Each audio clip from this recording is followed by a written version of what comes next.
اور آخری مسئلہ ایک بہت ہی مشہور عوامی جملہ ہے، لیکن بہرحال اس میں مراجع میں اختلاف ہے۔ دیکھیں بہت سے جملے عوام میں مشہور ہو جاتے ہیں، جیسے میں نے تقلید کے حوالے سے مثال دی کہ عام لوگوں میں مشہور ہے کہ اگر مرجع کا انتقال ہو گیا تو آپ اس کی تقلید میں باقی رہ سکتے ہیں۔ یہ سارے مراجع کا نہیں ہے، یہ چند مراجع کا یہ مسئلہ ہے، باقی کا نہیں۔ یا اس سے زیادہ مشہور مثال، میاں بیوی راضی تو کیا کرے قاضی۔ قاضی تو یقیناً کچھ نہ کرے، لیکن خالی میاں بیوی کا راضی ہونا نکاح کو صحیح کرتا ہے، یا باپ کی اجازت بھی شرط۔ عوامی مثال تو یہی ہے کہ میاں بیوی راضی تو کیا کرے قاضی، تو اس کا مفہوم یہ ہے کہ بس شوہر بیوی کی رضامندی کافی۔ ہیں کچھ مراجع جو یہ کہتے ہیں، لیکن بہت کم۔ تو اسی طرح سے چوتھا جملہ وہ یہ ہے کہ جس پر قرض ہو تو قرض جس پر ہے قرضدار وہ حج نہیں کر سکتا۔ یہ بہت مشہور جملہ ہے عوام الناس میں، یعنی اس میں شیعہ سنی سب شامل ہیں۔ اچھا اب ہوا کیا کہ 30-35 سال 40 سال ہو گئے۔ 40 سال پہلے جب میں نے مسئلے مسائل بیان کرنا شروع کیے تو بڑی محنتیں کر کے یہ خیال ذہنوں سے نکالا اور کہا کہ نہیں، قرضدار پر بھی حج واجب ہے، کیونکہ اس وقت جو مراجع تھے ان کا یہی فتویٰ تھا۔ اب جب اچھی طرح سے لوگوں کے ذہن سے پرانا مسئلہ نکل گیا تو معلوم ہوا اب دوبارہ میں وہ پرانے مسئلے کو لے کے آیا کہ نہیں، اگر آپ قرضدار ہیں تو حج نہیں کر سکتے، کیونکہ جو نئے مرجع اور نئی نسل ہے۔ اور اس پہ صرف یہ جملے پہ صرف میں ایک بات کہہ دوں کہ جب آپ یہ حج کی کلاسز 2013 کی سن رہے ہیں تو جو مسئلے اس میں بتایا جائے آپ اسی مسئلے پہ عمل کریں گے۔ یعنی یہ نہیں ہو سکتا ہے کہ مثلا یہ کاروان ابو ذر کی چھوٹی کتاب جسے آپ کو بار بار پڑھنا، اور وہ غلطی نہیں کرنا ہے جو بہت سے لوگ کرتے ہیں کہ کتاب کھولی، شروع کے 25-30 صفحات پلٹ دیے کہ تو تقلید اور خمس ہے، ہم تو حج کو سیکھنا چاہ رہے ہیں۔ 40 صفحوں کے بعد سے کتاب شروع کی جہاں احرام شروع ہو رہا ہے۔ نہیں، ایک ایک صفحہ آپ کو بڑی احتیاط سے پڑھنا ہے۔ یہ والی کتاب غالباً یہ 14th یا 15th ایڈیشن ہے۔ اس سے پہلے 15 دفعہ یہ کتاب چھپ چکی ہے۔ تو اب اگر آپ کے پاس آپ کے والد، آپ کے دادا، آپ کے نانا، آپ کی نانی کوئی حج کر کے آئے تھے، کتاب پڑھی بھی ہے، تو آپ نے کہا یہ وہی کاروان ابو ذر کی کتاب ہے، یہی صادق حسن صاحب نے لکھی ہے، تو یہ پڑھ لو۔ نہیں، یہ نہیں کیجیے گا۔ لیٹسٹ وجہ کیا ہے؟ اور اسی طرح سے پرانی اگر آپ کو میری کیسٹیں ملیں حج کے مسائل کی، آپ کہیں گے یہ تو وہی آدمی ہے نا، چلیں ہم ان پہ ٹرسٹ کرتے ہیں کہ صحیح مسئلے بتا رہے، لیکن جب وہی آدمی ہے تو جو پہلی تقریر میں کہا ہوگا 20 سال پہلے وہی آج بھی کہہ رہے ہوں گے۔ یا آپ کے والد میرے ساتھ حج کر کے آئے، انہوں نے آپ کو ٹرین کیا حج کے مسائل پر، آپ نے کہا بھائی وہ مولانا صادق صاحب کے ساتھ گئے تھے تو وہی بات ہو گئی۔ نہیں، اس 40 سال کے عرصے میں کتنے مراجع کا انتقال ہوا، اور بعض اوقات مراجع کے اپنے فتوے بدلے۔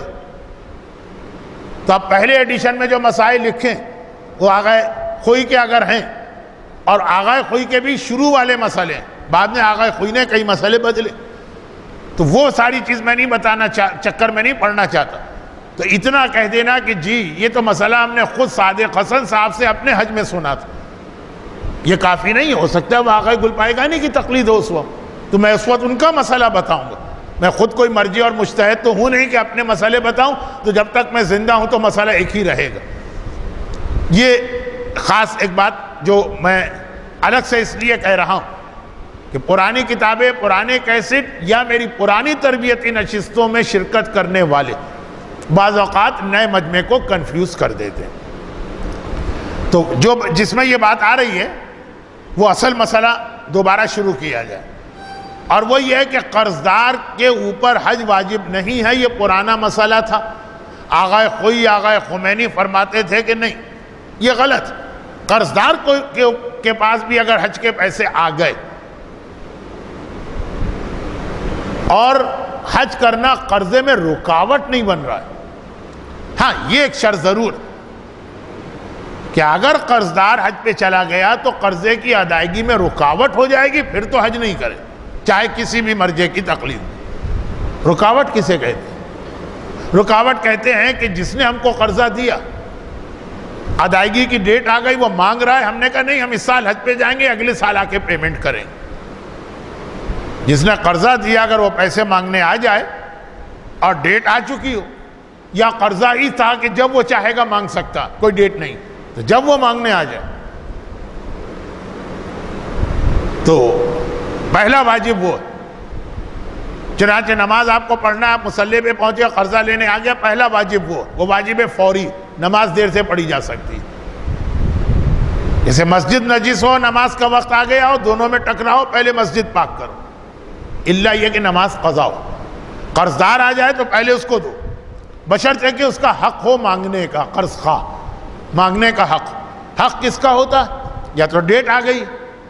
جو وعدہ تھا، یا یہ کہ اس نے دیتے وقت ہی کہا تھا میں دے رہا ہوں، جب دل چاہے گا مانگوں گا۔ تو اگر حج کے پیسے آ گئے اور وہ جس نے قرضہ دیا ہے وہ مانگ رہا ہے، یا مانگ تو نہیں رہا لیکن ڈیٹ آ گئی ہے تو آپ کو خود دینا، وہ مانگے کہ نہ مانگے، پھر تو یقیناً پہلے قرضہ ہے بعد میں حج۔ لیکن یا اسی میں یہ ہے کہ نہیں ابھی ڈیٹ باقی ہے، لیکن آپ کو پتا ہے کہ آج میں نے یہ پیسے خرچ کر دیے حج میں، تو جو ڈیٹ آئے گی اس وقت میں قرضہ واپس نہیں کر پاؤں، اتنا خرچہ ہو جائے گا 3-3.5 لاکھ کا، تو اس وقت میرے پاس نہیں ہوں گے، ابھی ڈیٹ آئی نہیں ہے، لیکن ابھی سے پتا ہے کہ اگر ابھی یہ 3.5 لاکھ دے دی تو پھر قرضے کی ادائیگی کے ٹائم پر میں غریب ہو جاؤں گا اور پھر 1 سال مجھے لگے گا، اس کو بھی کہیں گے کہ قرضہ پہلے۔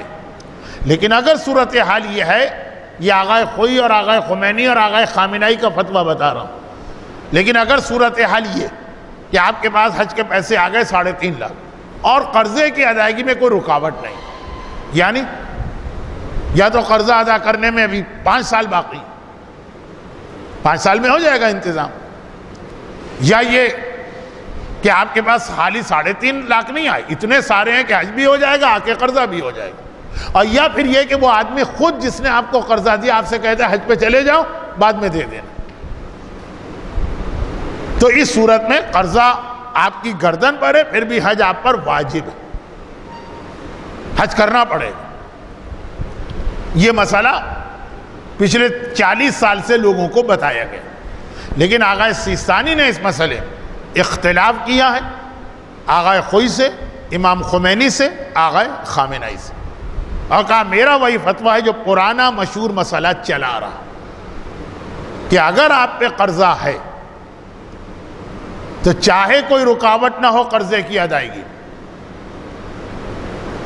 کوئی رکاوٹ نہیں، قرضہ آپ کو دینا ہے 5 سال بعد،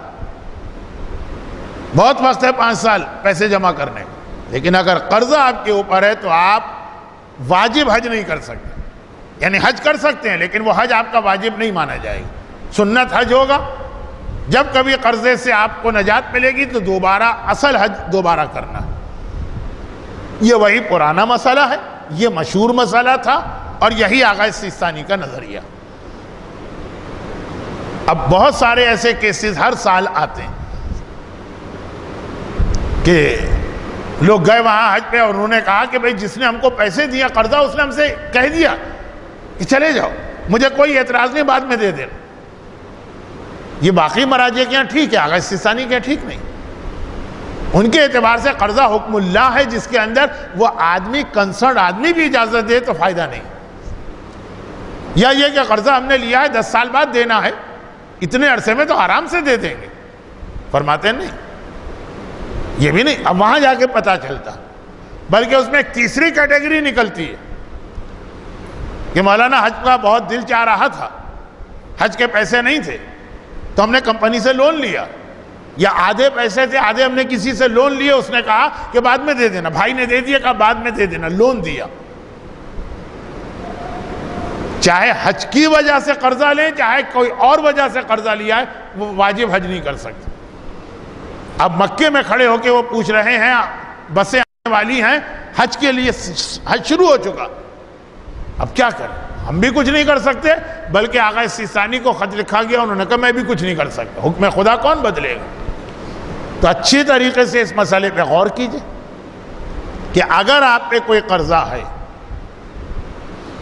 بلکہ آغا سیستانی کے فتوے میں یہ بھی شامل ہے کہ کچھ قرضے ایسے ہوتے ہیں جیسے مورگیج یا لیزنگ کہ وہ ہر مہینے تنخواہ سے کٹتے رہتے ہیں، 20 سال میں جا کے کہیں قرضہ ادا ہوگا، کوئی پرابلم ہی نہیں ہے قرضہ آپ کے لیے، کہتے ہیں نہیں قرضہ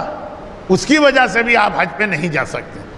جو بینکوں سے لوگ لون لیتے ہیں، کمپنیوں سے لوگ لون لیتے ہیں حج کے لیے نہیں، عام زندگی کے لیے، وہ ہر مہینے تنخواہ سے کٹ کے 15 سال 10 سال میں ادا ہو، کہتے ہیں وہ بھی حج واجب حج نہیں کر سکتا۔ یہ کیس بہت ہر سال آتے ہیں، تو اپنے حج پہ غور کر لیجئے کہ اگر ایسے قرضے والا کیس ہے تو حج تو ہو جائے گا، واجب نہیں ہوگا۔ البتہ اس میں صرف ایک صورتحال آغا سیستانی نے ایک طریقہ لکھا، وہ طریقہ میں عام طور پہ نہیں بتاتا ہوں کیونکہ لوگ کہتے ہیں کہ واہ مولانا ناک کیوں نہیں پکڑی، وہ ہاتھ گھما کے پکڑ لی، پتہ نہیں لوگ کیسے پکڑتے ہیں، مجھ سے نہیں پکڑ جاتی ہاتھ گھما کے، لیکن خیر چھوڑیں اس کو۔ تو کہتے ہیں بات تو وہی بنی، اس کی تفصیل میں جانے کا وقت نہیں کہ بات وہ بنی کہ الگ ہو گئی، یہ تو مرجعیت اور فتووں پہ ایک اعتراض ہوا جس کے جوابات تو بہت ہیں اور میں نے دیے بھی ہیں اور تقریریں اب تک موجود ہیں۔ خیر وہ یہ ہے کہ آغا سیستانی فرماتے ہیں کہ قرضہ اپنے پیسے سے جو آدمی حج کر رہا ہے اس کے لیے رکاوٹ، لیکن اگر کوئی آپ کو تحفہ دے رہا اور آپ پہ بہت سارا قرضہ چڑھا ہوا ہے، لیکن کوئی آپ کو تحفہ دیتا ہے، تحفے کے ذریعے سے جو حج آپ کریں گے اس کے لیے پھر قرضے کا کوئی مسئلہ نہیں۔ ہمارے اوپر بہت قرضہ ہے، ہم اپنے پیسے سے حج کرنے جا رہے ہیں، نہیں جا سکتے، واجب حج، یعنی حج تو کر سکتے ہیں، وہ سنت ہو۔ اور ایک یہ کہ نہیں ہم پہ بہت قرضہ، لیکن ہمارے باپ نے ہم کو کہا کہ تم اس سال حج پہ جاؤ، میں تمہیں یہ پیسے دیتا ہوں۔ اب یہ نہیں ہے کہ یہ پیسے پہلے قرضے میں دو، یہ ہمارا پیسہ ہے ہی نہیں، والد نے دیا ہے، ہمیں تحفہ ملا ہے، تحفے والا حج بھی واجب ہوتا ہے، اب قرضہ ہے پھر بھی ہم حج پہ جا سکتے ہیں۔ یہ ایک مسئلہ ذہن میں رکھ کے آغا سیستانی کا سلوشن سنیے، اور اگر واضح نہیں ہوا تو آج مت پوچھئے گا، 20 دن غور کیجئے گا پھر پوچھئے گا۔ اب انہوں نے کہا یہ مسئلہ پہلے بٹھا لو ذہن کہ تحفے میں کے پیسے سے جو آدمی حج کرتا وہ ایک طرح سے اس کا پیسہ ہی نہیں، اس لیے جس نے آپ کو قرضہ دیا تحفے والے پیسے کا اس سے کوئی تعلق نہیں، اور آپ پہ حج واجب ہو گئے۔ حج اپنے پیسے سے بھی واجب ہوتا ہے، تحفے سے بھی واجب ہوتا۔ تو کہا کہ اگر کسی کے اوپر قرضہ ہے اور اس کا حج کا دل بھی چاہ رہا ہے واجب حج کا، تو وہ اپنے پیسے سے حج نہ کرے، وہ تحفے والا پیسہ لے لے۔ اب تحفے والا پیسہ کیسے لیں گے؟ شریعت میں تحفے کی ایک قسم ہے جس کا نام ہے ہبہ معوضہ، ایکسچینج کا گفٹ۔ ہم نے آپ کو ایک گفٹ دیا، شرط لگائی کہ اس کے بدلے آپ ہمارا فلاں کام کریں، یہ اسلام میں جائز۔ کہتے ہیں کہ یہ پیسے جس سے آپ اس سال حج کرنا چاہ رہے ہیں یہ آپ دے دیں کسی کو تحفے میں۔ ایسے کیسے دے دیں؟ وہ تحفہ لے کے جو ایسا بھاگے گا کہ نظر بھی نہیں آئے گا، پرچھائی بھی نظر نہیں آئے گی۔ نہیں، کہا کہ آپ کسی ایسے ٹرسٹڈ، اور اس سے شرط لگائیں کہ میں تمہیں یہ تحفہ دیتا ہوں، شرط یہ ہے کہ اس سال مجھے حج کرواؤ۔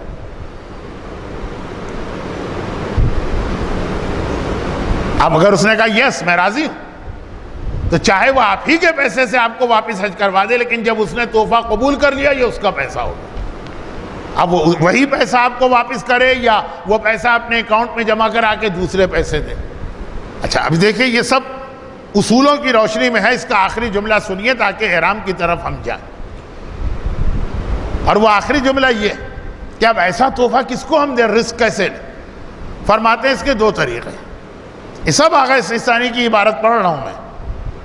پہلا طریقہ یہ ہے کہ جو گروپ آرگنائزر ہوتا آپ اس کو یہ تحفہ دیں،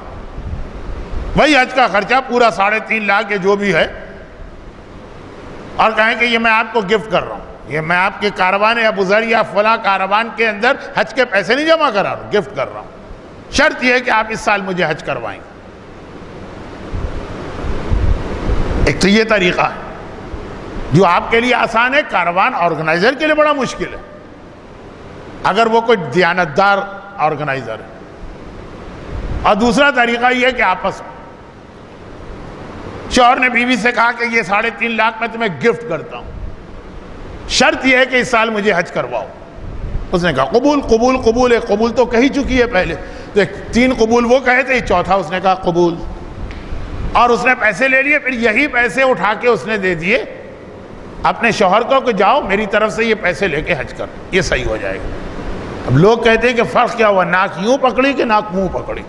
یہ آپ بعد میں پوچھ لیجیے گا۔ میرا کام اس وقت ان لوگوں سے آرگومنٹ کرنا نہیں جو مسئلے پہ اعتراض کر رہے ہیں، میرا کام صرف ان لوگوں کو مسئلہ پہنچانا تھا جو مسئلہ سمجھ کے اس پہ عمل کرنا چاہتے ہیں کہ ہمارے مرجع نے کہہ دیا بس ہمارے لیے یہ کافی ہے، آگے ہم کو بحث نہیں کرنا۔ تو جو آدمی کہیں سے لون لے کے حج کر رہا ہے،